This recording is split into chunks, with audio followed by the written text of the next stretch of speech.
जिन बच्चों इस समय आप लोग महामना इंस्टीट्यूट के यूट्यूब चैनल से जुड़े हुए हैं और इस चैनल में मैं आप सबका स्वागत करता हूं। आज हम लोग class 9th mathematics Hindi medium NCERT book के 15th चैप्टर प्रायिकता यानी प्रोबेबिलिटी को हम लोग पढ़ रहे हैं और इसमें आज हम लोग प्रश्नावली 15.1 के क्वेश्चन नंबर 5 को देखने जा रहे हैं। आप सभी लोग बुक खोलें और बुक में ही देखें, क्योंकि इसको बोर्ड पे नहीं लिखे हैं, बोर्ड पे लिखेंगे काफ़ी टाइम लगेगा। तो आप सभी लोग बुक खोलेंगे तो बुक खोलने पर सबको समझ में आएगा। चलिए देखिए क्या है, क्वेश्चन नंबर 5 हम पढ़ने जा रहे हैं। आप सभी लोग देखें, एक कंपनी ने यादृच्छिया का मतलब होता है एट रैंडम।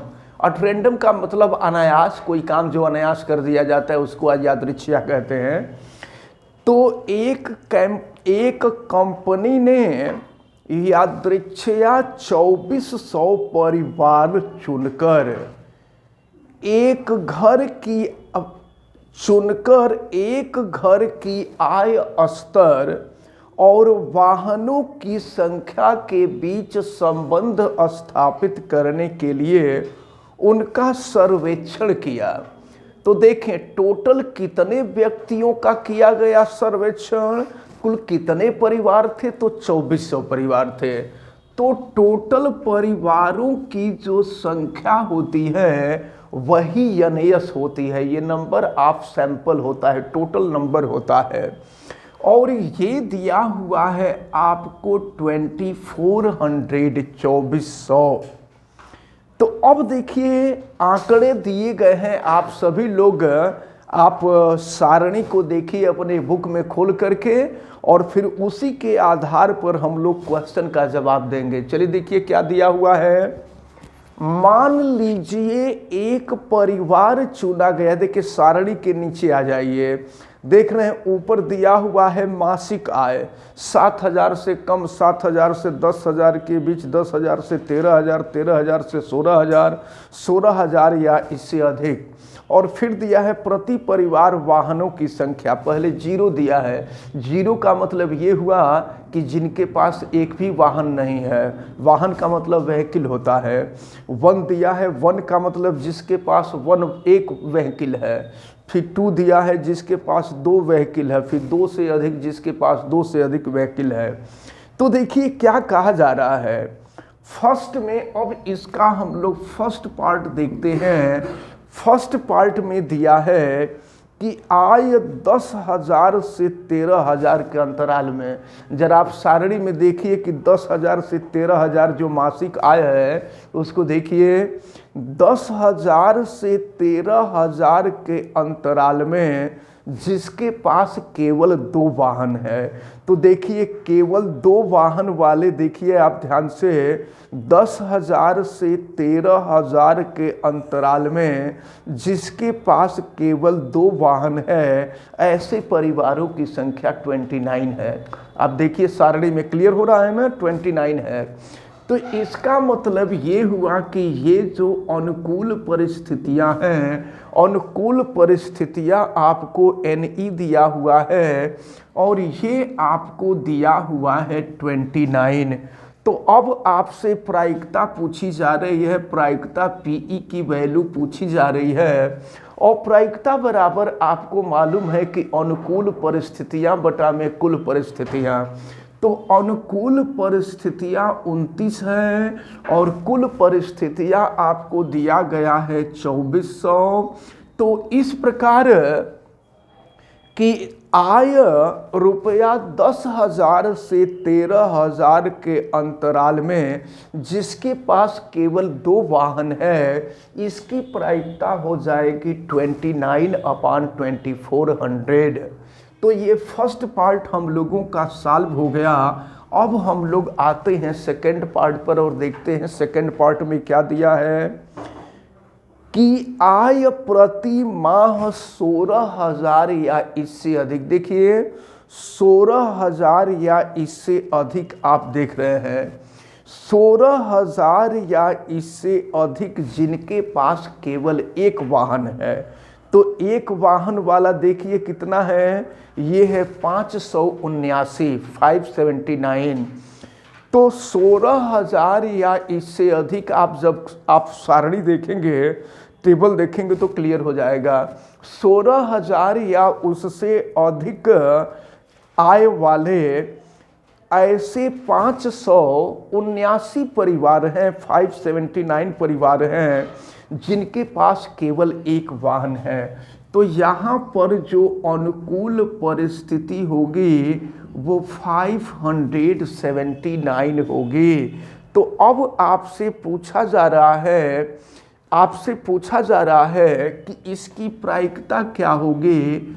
तो प्रायिकता बराबर अनुकूल परिस्थितियां बटा में कुल परिस्थितियां। तो अनुकूल परिस्थितियां 579 और बटा में कुल परिस्थितियां हैं 2400। तो ये सेकंड पार्ट भी आपका सॉल्व होता है। अब इसके बाद हम आ जाते हैं थर्ड पार्ट पे। जरा देखिए थर्ड पार्ट में क्या कहा जा रहा है। 7,000 आय 7,000 से प्रति माह, 7,000 प्रति माह से कम। तो देखिए 7,000 से कम वाला कॉलम सबसे ऊपर है। तो दिया है और जिनके पास कोई वाहन नहीं है। तो 7,000 से कम इनकम वाले लोग जिनके पास कोई वाहन नहीं है, ऐसे 10 लोग हैं। आप देखिए सारणी से क्लियर हो जाएगा। ऐसे 10 लोग हैं, यानी अनुकूल परिस्थितियां हो जाएगी यहाँ पर 10। तो अब इसकी प्रायिकता आप निकाल लीजिए। तो प्रायिकता PE बराबर अनुकूल परिस्थितियां बटा में कुल परिस्थिति।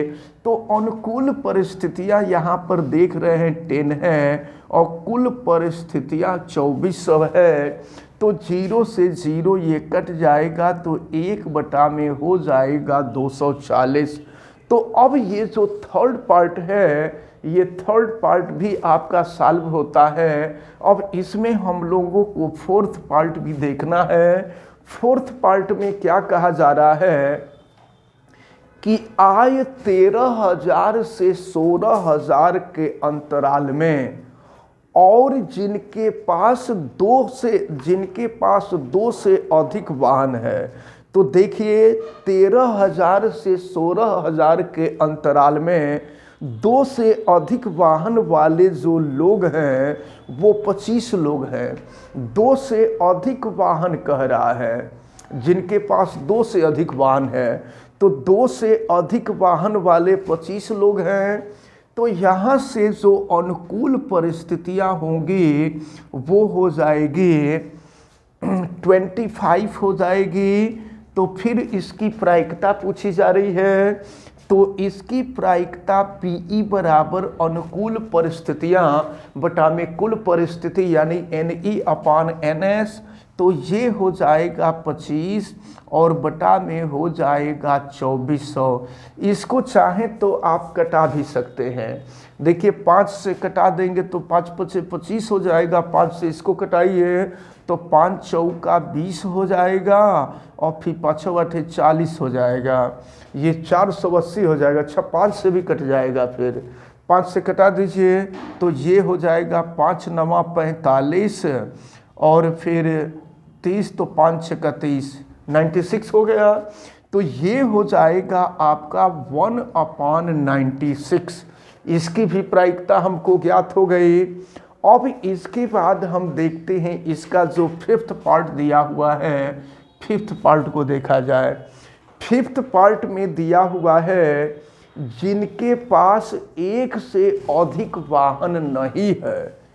1 से अधिक वाहन नहीं है, ये पूछा जा रहा है।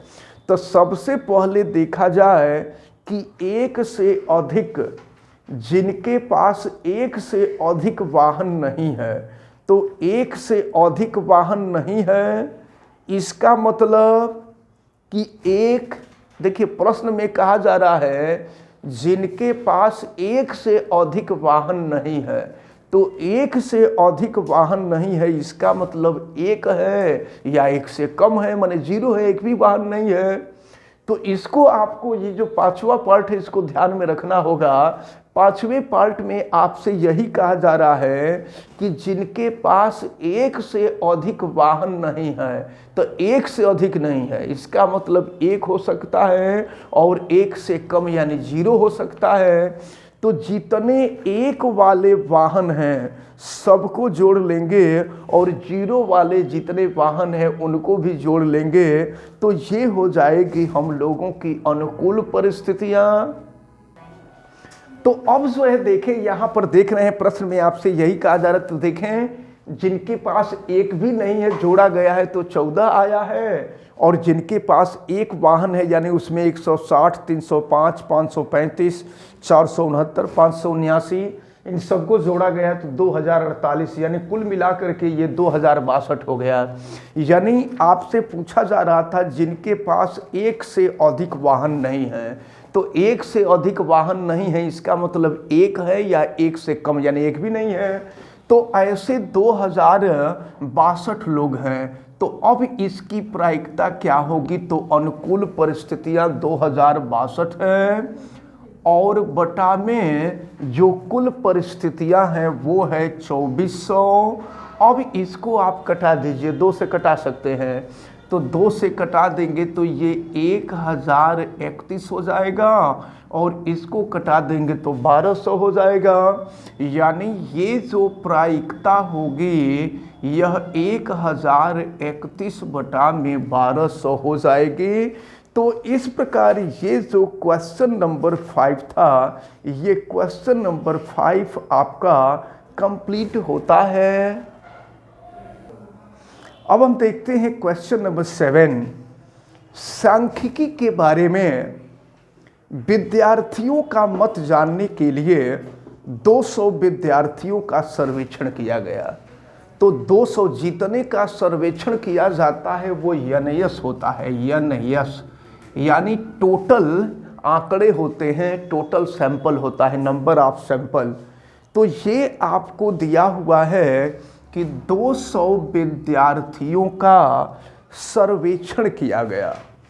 प्राप्त आंकड़ों को नीचे दी गई सारणी में लिख लिया गया। आप देखिएगा सारणी, देखिए क्या दिया है। मत माने पसंद करना, और फिर विद्यार्थियों की संख्या। तो मत का मतलब वही अपना विचार व्यक्त करना। तो पसंद करते हैं यानी सांख्यिकी पसंद करते हैं 135 लोग और पसंद नहीं करते हैं 65 लोग। तो आपसे पूछा जा रहा है प्रायिकता ज्ञात कीजिए कि यादृच्छया चुना गया विद्यार्थी फर्स्ट में सांख्यिकी पसंद करता है। तो पसंद करने वाले कितने लोग हैं? 135 लोग हैं। तो ये अनुकूल परिस्थिति हो जाएगी और ये है 135। अब इसकी प्रायिकता हम निकालेंगे। तो प्रायिकता PE बराबर अनुकूल परिस्थितियां बटा में कुल परिस्थितियां। तो अनुकूल परिस्थितियां 135 और कुल परिस्थितियां है 200। अब इसको हम चाहें तो कटा भी सकते हैं, 5 से ये कट भी सकता है। तो 5 दूना 10 हो गया और 5 साते 35 हो जाएगा। और फिर यहाँ देखें ये 5 चौका 20 40 हो जाएगा। तो ये हो जाएगा 27/40। ये जो प्रायिकता होगी यह 27/40 के इक्वल होगी।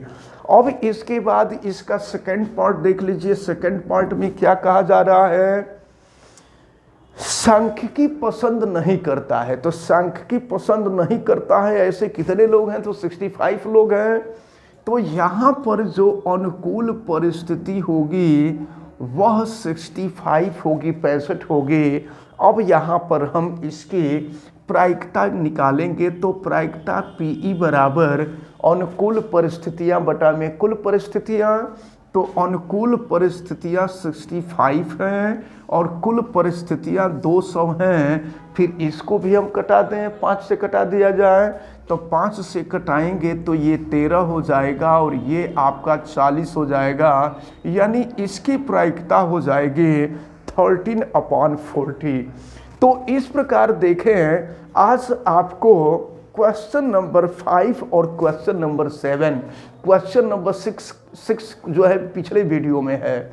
तो क्वेश्चन नंबर 5 और क्वेश्चन नंबर 7 आपको बताया गया, और इस प्रकार ये 2 क्वेश्चन हैं, दोनों क्वेश्चन कंप्लीट होते हैं। और हमें उम्मीद है कि ये दोनों क्वेश्चन आप सबको बहुत अच्छी तरह से समझ में आए होंगे। आप वीडियो को लाइक ज़रूर कीजिएगा, और अगर आप चैनल पे नए हैं तो चैनल को सब्सक्राइब भी कर लीजिए, बेल आइकन को भी प्रेस करें। और अगर किसी प्रकार की कोई दिक्कत समझ में आती है तो आप हमें कमेंट करके बतावें, और वीडियो को मैक्सिमम स्टूडेंट तक शेयर करें। आप सभी लोगों का बहुत बहुत धन्यवाद। जय हिंद।